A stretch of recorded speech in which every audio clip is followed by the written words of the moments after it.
Ya, coba kembali. Kita lanjutkan kuliah kemarin tentang eh, atom berelektron tunggal. Ya, kemarin kita sudah bahas tentang atom hidrogen sebagai contoh atom berelektron tunggal. Eh, pada kuliah kali ini, saya akan kembali menjelaskan sedikit bahwa ternyata ya, kemarin mencoba untuk mendeskripsikan persamaan Hamiltonian dari atom hidrogen, yaitu atom yang memiliki elektron, di mana dalam hidrogen ada inti sama ada elektron, ada satu elektron, ya. Jadi anggapannya posisi dari elektron itu di ini diidentifikasi berdasarkan persamaannya di sini, ya. Pada akhirnya nanti diketahui bahwa fungsi gelombang dari elektron pada atom hidrogen itu ada komponen dari nilai R, yaitu jarak, ya, yang bisa juga dikatakan jari-jari dari satu atom. Juga ada komponen dari theta yang merupakan sudut, ya, dan tau, ya, yang yang ini sesuai dengan persamaan di sini, gitu ya. X, Y, Z masing-masing ada sudut yang berperan, baik itu R, theta maupun delta. Sehingga ke masing-masing komponen ini memberikan kontribusi yang pada akhirnya nanti kita akan mengetahui tentang bilangan kuantum, gitu ya. Terdiri atas nilai N, nilai kulit, kemudian subkulit, ya, atau momentum angular, dan nilai kuantum kinetik, ya, dari kuantum kinetik, ya, dari M. Di samping juga ada spin tadi. Kalau di kimia dasar tahunya nanti ada spin seperti itu. Jadi apapun dimanapun posisi elektron, fungsi gelombangnya akan memiliki kontribusi dari masing-masing ini, ya. Dan masing-masing ini R sendiri itu nanti dipengaruhi, nilai R dipengaruhi oleh selain ini, kalau jarak dari inti menuju ke kulit itu pasti dipengaruhi posisi elektron, jarak antara elektron dengan inti, itu ya, dimanapun jaraknya itu pasti akan dipengaruhi oleh yang pertama nilai kulitnya berapa, gitu ya, dan juga subkulitnya berapa. Sehingga pada komponen R yang ada di sini itu dipengaruhi oleh nilai N dan L. N itu dari kulit, ya, dan L itu dari subkulit, ya, atau suborbital, ya. Sedangkan nilai theta, ya, dari perputaran itu sangat dipengaruhi oleh nilai orbital dan nilai subkulit dan nilai M magnetik, ya. Sedangkan nilai tau sendiri itu di sini ada persamaan bahwa nilai tau berapapun sudutnya itu sama dengan 2pi akar dari 2pi dikalikan eksponensial 1 M dikali dengan tau, di mana I sama dengan bilangan imajiner, M itu adalah massa dari elektron itu, dan tau itu nilai sudutnya, ya. Taunya dari mana? Dari sini. Jadi tau itu sudut yang yang mengidentifikasi sejajar dengan sumbu X, ya. Ya, seperti itu. Pada perumusan ini, pembahasan tentang fungsi gelombang ini, pada akhirnya nanti kita dapat ini, karena fungsi gelombang ini akan diterima jika N itu nantinya itu nilainya 1, 2, dan 3, karena nggak mungkin paling kecil N kulit itu adalah kulit pertama, gitu ya, yang 1. Kemudian L-nya itu dimulai dari 0, gitu ya, karena nanti ada sejarahnya, habis ini kita lihat, gitu ya, bahwa nilai N itu selalu N-1, gitu ya. Jadi dimulai dari 0 dan nilai M dan seterusnya seperti yang kita kenal saat ini. Ya, seperti itu. Saya coba melanjutkan sebentar. Ya, penentuan fungsi gelombang yang tadi, gitu ya, dari perumusan ini, ya, pada akhirnya nanti akan menghasilkan nilai energi, ya, energi dari elektron pada posisi di sekitar inti, gitu ya. Kemarin sudah diketahui bahwa nilai energi sama dengan N kuadrat dan kuadrat dibagi 8 M dikalikan A, gitu ya.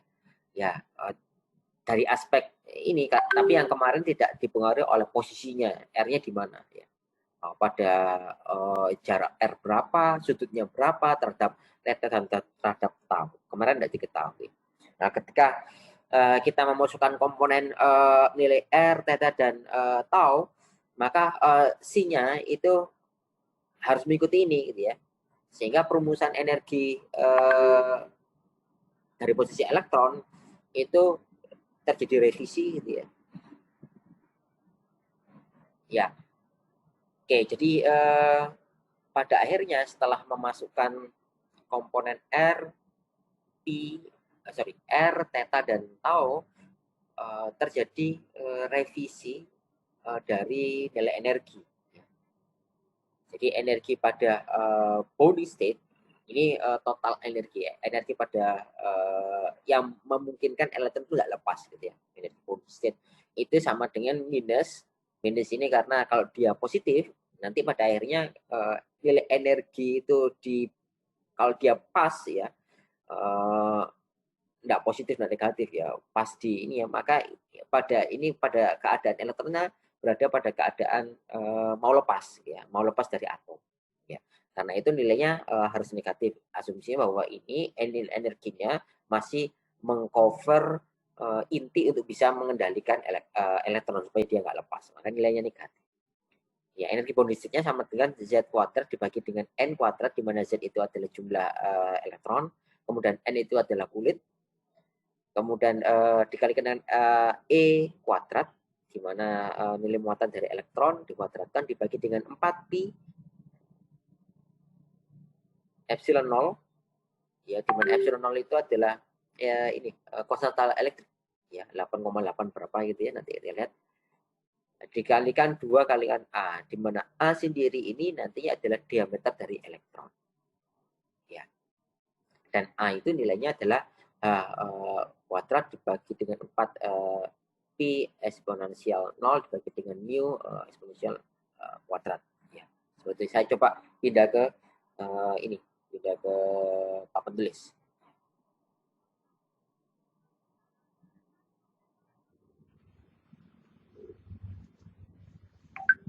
Oke, jadi saya sebutkan tadi bahwa nilai energi dari suatu elektron yang ada dalam atom, gitu ya, itu nilainya sama dengan minus Z kuadrat E pangkat 4 eksponensial dibagi dengan 4pi eksponensial 0 kuadrat 2N kuadrat kuadrat. Dimana awalnya kita tahunya bahwa nilai E itu adalah N kuadrat kuadrat dibagi 8M seperti sebelumnya, seperti penjelasan pada video saya lagi gitu sesi berikutnya. Bagaimana ini bisa menjadi seperti ini? Karena di sini ada komponen bahwa fungsi gelombang untuk elektron itu dipengaruhi oleh adanya nilai R, adanya nilai theta, dan adanya nilai tau. Di mana dari sini kita bisa tahu posisi dari elektron itu dipengaruhi oleh nilai kulit, dipengaruhi nilai suborbital, dipengaruhi oleh nilai magnetik ya. Ketika ini dimasukkan ke sini gitu ya, pada akhirnya kita akan mendapatkan energi yang bisa diterima secara kuantum terhadap posisi elektron, dan energinya seperti ini. Ya.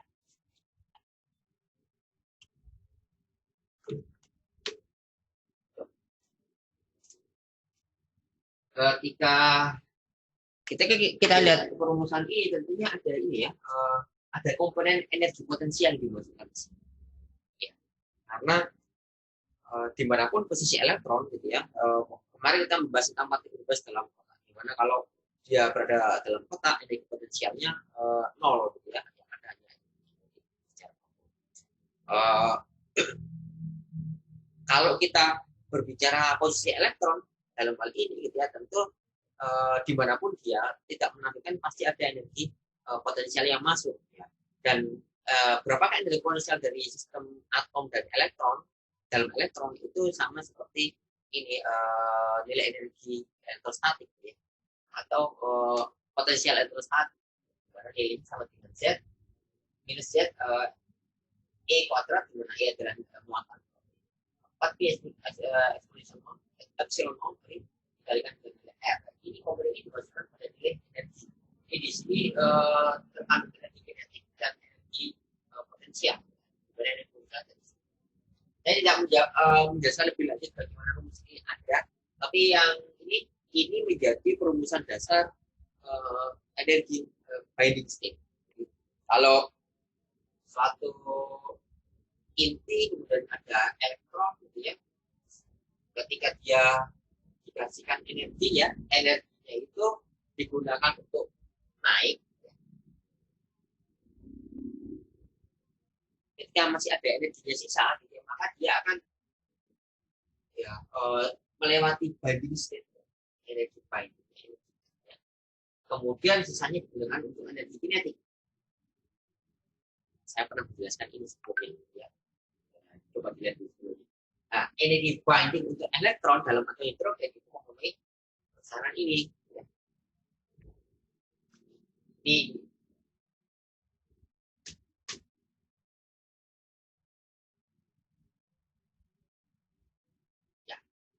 Ini adalah energi binding yang khas untuk atom hidrogen dan juga untuk atom-atom yang elektronnya jumlah elektronnya seperti itu.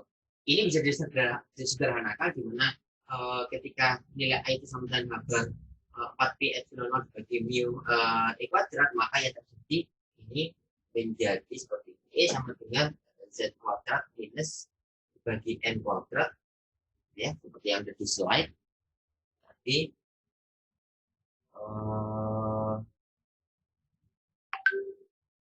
E kuadrat bagi 4 pi epsilon 0 2A, ya, mana nilainya itu ini. Seperti itu. Nah, pada saat nilai A untuk atom hidrogen di pada sistem yang sangat standar, di mana satu atom dan satu inti, gitu ya, kita bisa memasukkan nilainya masing-masing, ya, di mana min Z untuk atom hidrogen yang jumlah elektronnya satu, maka nilainya adalah satu kuadrat dibagi dengan kulit yang pasti pertama, ya. Kuadrat dibagi dengan muatan elektron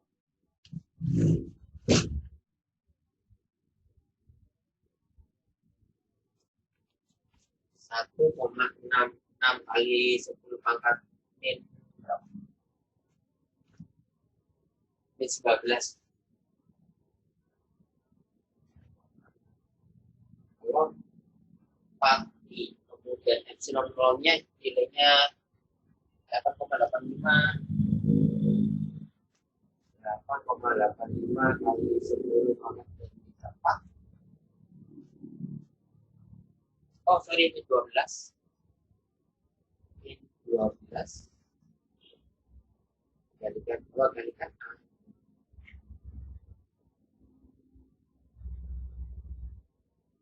Ya. Ketika untuk atom hidrogen, nilai A yang ada di sini itu adalah A standar untuk sistem yang paling sederhana. Jadi kita bisa lihat A di sini, karena ini untuk energi paling bawah, gitu ya. Berarti ini istilahnya A0 atau dikatakan sebagai radius Bohr.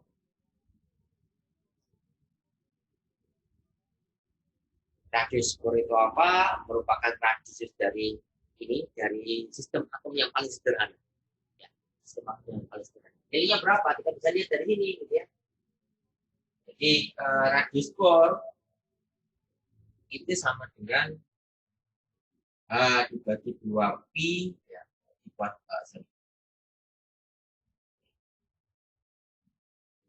kuadrat dibagi 4pi kuadrat, kemudian 4pi eksponensial 0 dibagi dengan mu E kuadrat. Kalau kita masukkan di sini sama dengan nilainya itu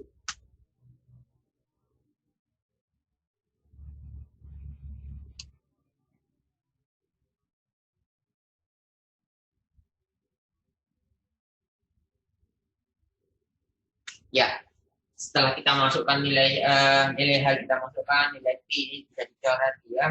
Eksponensial 0 itu nilainya ini, kemudian mu itu adalah massa, di sini bisa menjadi massa gabungan dari atom dan inti, proton dan elektron, dan nilai muatan elektron tersebut 1,6 per 10 nanti bisa didapatkan bahwa radius Bohr itu nilainya adalah 0,59 Armstrong. 529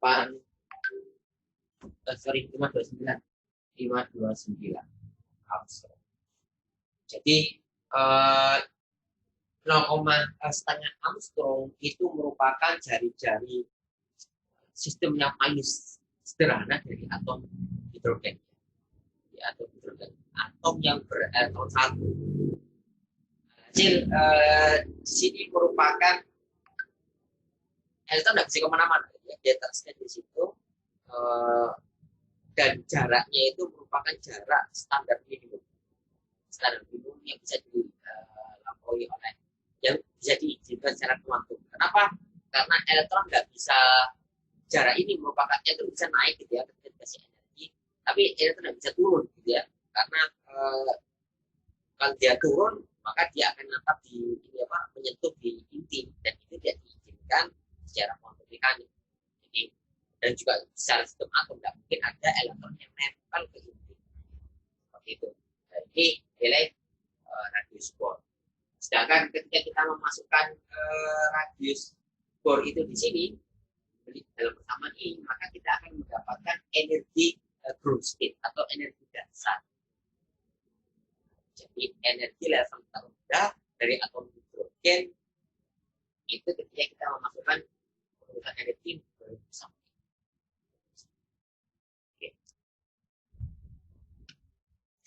Oke, saya lanjutkan. Ketika kita memasukkan ini di sini, gitu ya.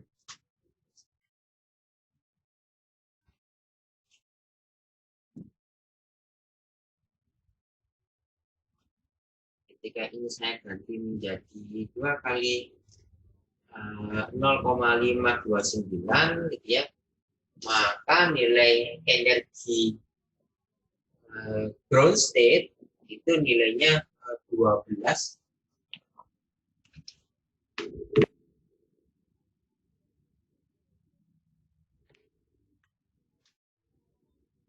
2,17 ya, kali 10 pangkat min berapa? 18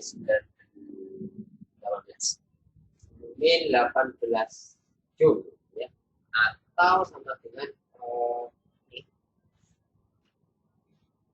sama dengan 13,6 elektron volt atau 13,6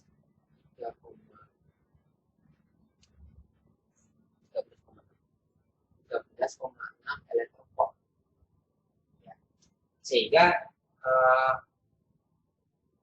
energi ground state paling rendah itu nilainya itu misalnya min 13,6 elektron volt.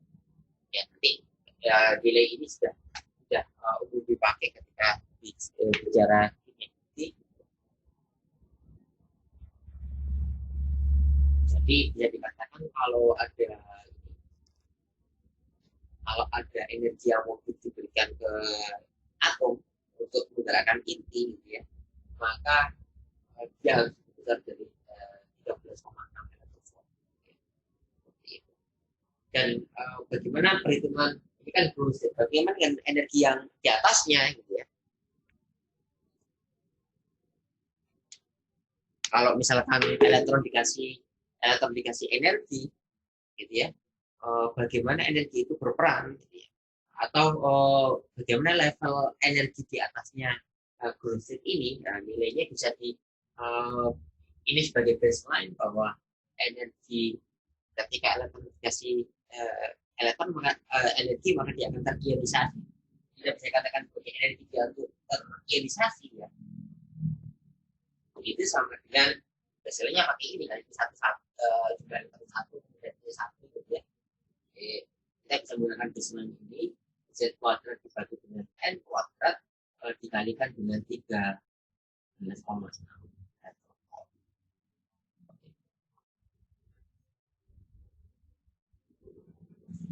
Ya, ini merupakan energi level ya, atau energi di mana atom itu dikasih berpindah di atasnya growth state. Oh ya, di sini tadi ada istilah elektron ini radius Bohr ya. Kemudian nilainya itu adalah 0,529 Armstrong. Jika kita ini karena 13,6,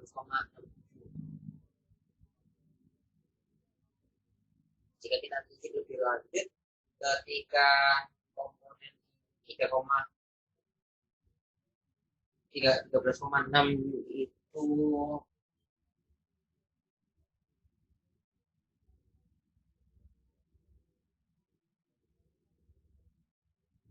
ya,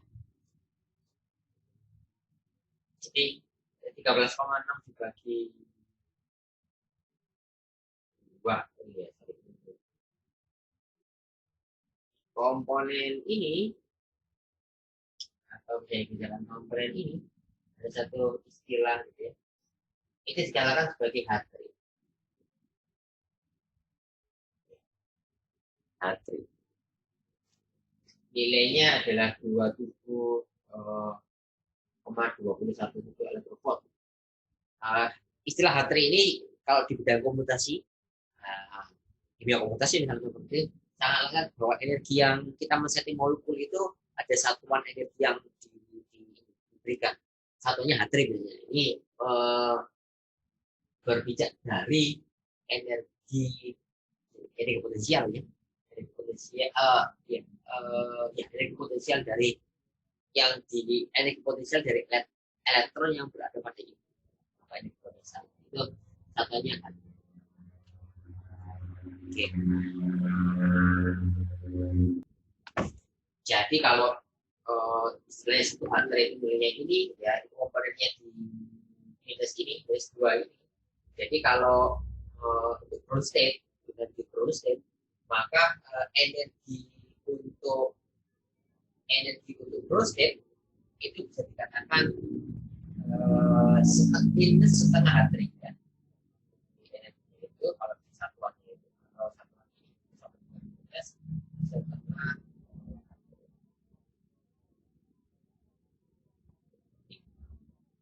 energi ground state itu minus. Kembali lagi saya ingatkan bahwa energi ini wajar nilainya harus minus. Kalau nilainya positif itu menandakan bahwa elektronnya memiliki energi tinggi sehingga potensinya bisa lepas dari inti. Jadi intinya kan dia masih dalam ikatan energi ikat.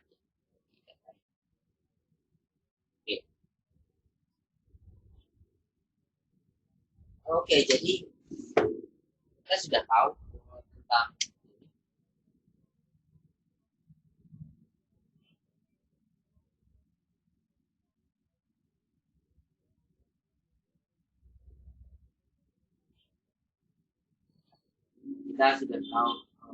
nilai energi untuk prostat ya, energi energi juga untuk elektron dalam atom ya. Kemudian nilai energi radius Bohr itu sudah kita bahas barusan.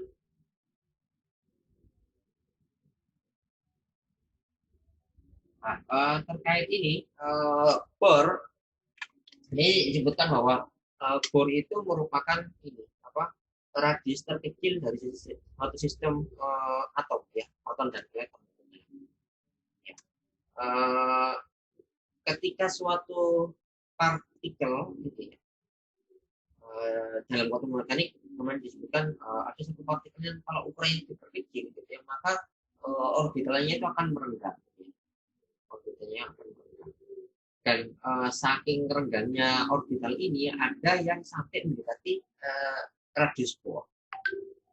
Apa yang terjadi ketika suatu material itu ukurnya sangat kecil sehingga mendekati radius Bohr? Karena radius Bohr itu jarak terkecil dari ini energi terkecil yang bisa dimiliki, radius terkecil yang bisa dimiliki untuk transisi elektron.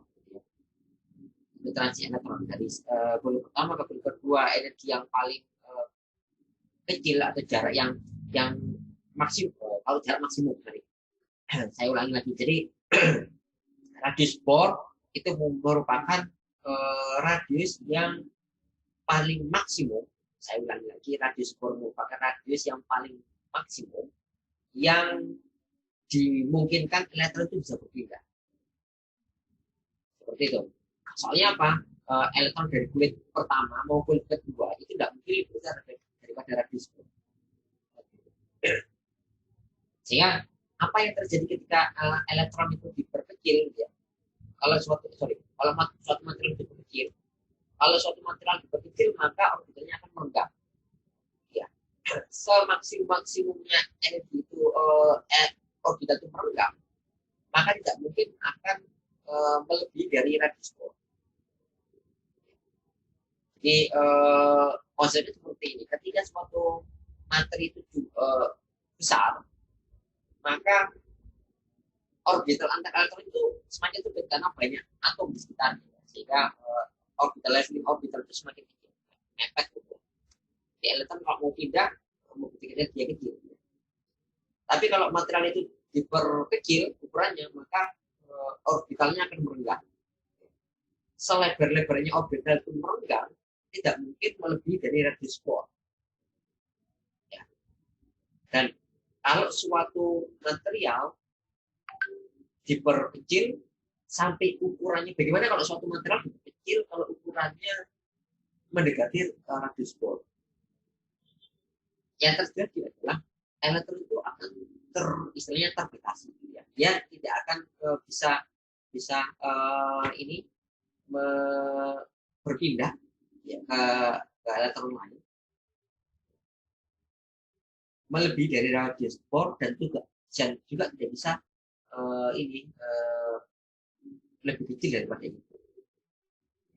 Istilah di sini adalah terbatas secara 3 dimensi. Ya, kalau suatu kalau suatu material ukurannya mendekati ukuran radius Bohr 0,5 Armstrong, ya, maka yang terjadi elektronnya akan terbatas secara 3 dimensi. Dia akan melompat pada orbital tertentu saja. Tidak bisa lebih dari itu, tidak juga bisa lebih kurang daripada itu. Ya, satu material itu dalam nanopartikel ada istilahnya quantum dot. Quantum dot itu ukurannya mendekati radius Bohr, tapi kisarannya ini ya 1 sampai 5 ya. Sampai 5 nano. Tapi gara-gara ukurannya mendekati radius Bohr, maka quantum dot itu sangat efektif untuk pergerakan elektronnya. Elektronnya naik pada satu titik, dan juga kalau mau turun ya hanya pada satu titik. Seperti itu. Nah, ini adalah video sedikit tentang quantum dot. Hello, this is Tony Kaplan. For my technology research paper, I studied quantum dots. Quantum dots are tiny semiconductor crystals. This means that these particles can either conduct or resist electricity depending upon the temperature and purity of the semiconductor. Quantum dots range in size from 2 to 10 nanometers. Because of their tiny size, the physics of these particles is limited by quantum mechanics. Size, energy levels, and emission color of quantum dots can be precisely controlled, which makes them extremely useful in a variety of applications. One of the unique properties of quantum dots is that their emission color depends on their size, not their material. The bigger the quantum dot, the larger the wavelength and the smaller frequency it will emit. The color of light is dependent on its wavelength, so this means that the largest nanocrystals will emit red light and the shortest will emit blue, with all the other colors appearing in between. This color changing phenomenon is the result of different band gaps between different sized quantum dots. The band gap of a semiconductor is the energy required for its electrons to enter an excited state. Small dots have large band gaps, so they require a lot of energy to enter an excited state. This high energy input results in a high energy frequency, meaning a smaller wavelength of light. This is why smaller dots emit light towards the blue end of the spectrum, and larger dots emit light towards the red end of the spectrum. Quantum dots can be created in a few different ways, but in very simple terms, they are generally made by a chemical reaction in a solution resulting in solid nanocrystals. The chemicals are combined over heat and begin to react around 255 degrees Celsius. The length of the reaction affects the size of the crystals. As soon as the mixture is removed from the heat, the reaction will end and the particles will retain their size and color. Many different semiconductor materials can be used to create quantum dots, such as cadmium selenide, cadmium sulfide, lead selenide, lead sulfide, indium arsenide, and indium phosphide. All of these combinations include heavy metals, which are regulated by the FDA. This makes it difficult and potentially dangerous to market products with quantum dots and limits the possibility of biological imaging using quantum dot technology. The most promising options so far are copper indium sulfide crystals and zinc sulfide protective shell. So why am I telling you about quantum dots? Their unique properties are useful in many different applications, from medical imaging, energy-efficient lighting and displays, to photovoltaic cells. Quantum dots will emit light through photoluminescence or electroluminescence. This means that solutions of quantum dots glow when stimulated by ultraviolet light or electricity. Quantum dots are ideal for use in solar cells because they can be synthesized at a variety of different sizes fairly easily. Using many different sized semiconductor particles in the photocell means that it'll be able to absorb energy from a greater portion of the light spectrum than current photocells. Quantum dots can also be used for vivid, energy-efficient displays and lighting. Some companies are already using quantum dots to provide bright, backlit LCD screens, but soon quantum dot-only displays could be a possibility. These displays can be created in sheets, allowing for flexible screens and vibrant colors. Quantum dots are being used experimentally in medical imaging as highly accurate fluorescent tags. As previously mentioned, quantum dots are created using tiny heavy metal-based crystals. There is significant concern about how these tiny particles of potentially toxic metals will travel, collect, and decay within the body. A study in 2013 concluded without any evidence of toxicity in mice and monkeys.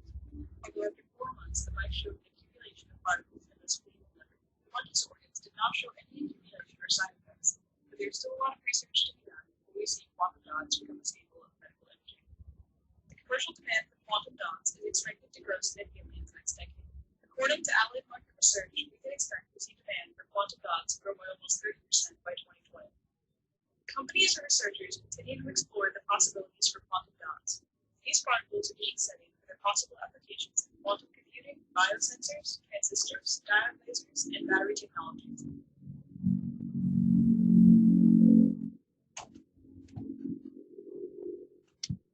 Oke, itu tadi sedikit gambaran tentang quantum dot. Jadi gara-gara tadi adanya pembatasan cat dimensi, gitu ya, maka elektron pindahnya itu hanya pada satu titik, gitu ya, satu nilai, itu menyebabkan dan ternyata pembelahan energinya ini satu orbital dengan orbital yang lain itu ini sesuai dengan levelnya sama seperti energi sinar lampa, sehingga itu yang menyebabkan quantum dot memiliki kemampuan untuk berfluorescen karena dia pindah ke atas, gitu ya, ketika dia turun ke bawah energinya itu jarak antara orbitalnya itu sama seperti energi pada sinar lampa. Itu juga terjadi pada nanopartikel emas sama nanopartikel perak atau nanopartikel yang basisnya logam, ya, karena dia elektron suborbitalnya itu merenggang, ya, level orbitalnya merenggang, dan ternyata perenggangannya itu sama seperti energi sinar lampa, sehingga dia bisa menimbulkan warna dan lain sebagainya. Oke, kita lanjut. Kita sudah bicara tadi, ya, sudah bicara tentang ini radius Bohr dengan ini satuan Hartree untuk ini. Kemudian di sini ada perumusan berdasarkan level energi tadi, gitu ya. Dapat didapatkan bahwa perumusan untuk nilai fungsi R pada kulit dan subkulit tertentu itu dirumuskan, gitu ya. Dapat rumus seperti itu. Ini hasil dari penentuan komputasi, ya, teoritis, ya. Ini nilai R untuk 1x itu nilainya adalah 2 Z per A pangkat 3/2 eksponensial ZR. Ini adalah jarak elektron yang berada pada kulit pertama subkulit S. Kalau R pada ini subkulit 2S, maka nilainya seperti ini dan seterusnya. Dan juga nilai dari tau untuk theta, dari theta untuk subkulit tertentu itu di sini sudah ada. Ini diturunkan dari yang sebelumnya penentuan energi. Jadi nilai R ini dan nilai tau itu didapatkan dari penurunan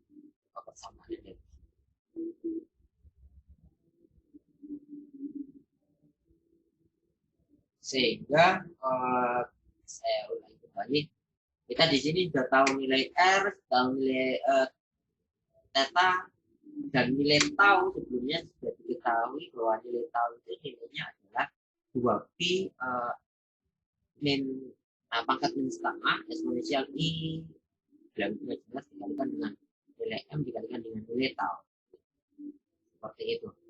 Sehingga dari penggabungan 3 komponen itu kita bisa mendapatkan fungsi gelombang dari elektron yang posisinya 1s. Ini gabungan dari nilai R, gabungan dari nilai theta, dan gabungan dari nilai tau untuk kulit pertama subkulit S, atau n-nya sama dengan 1, l-nya sama dengan 0. Ini untuk n-nya sama dengan 2, l-nya sama dengan 0, berturut-turut hingga ke bawah. Jadi ini adalah fungsi gelombang, sama juga energi tadi kan. Jadi ditentukan energi itu nanti dimatchkan fungsi gelombang, dapatkan nilai fungsi gelombang.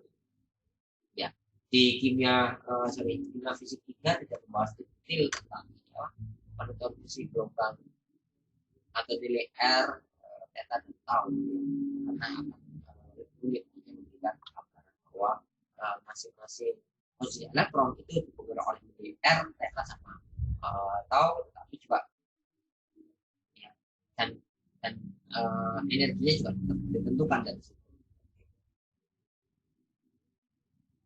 Ya, dari situ kemudian nilai fungsi gelombang yang ada ini akan memberikan gambar secara 2 dimensi maupun 3 dimensi. Oke, baik, dari ini fungsi gelombang pada masing-masing posisi elektron gitu ya.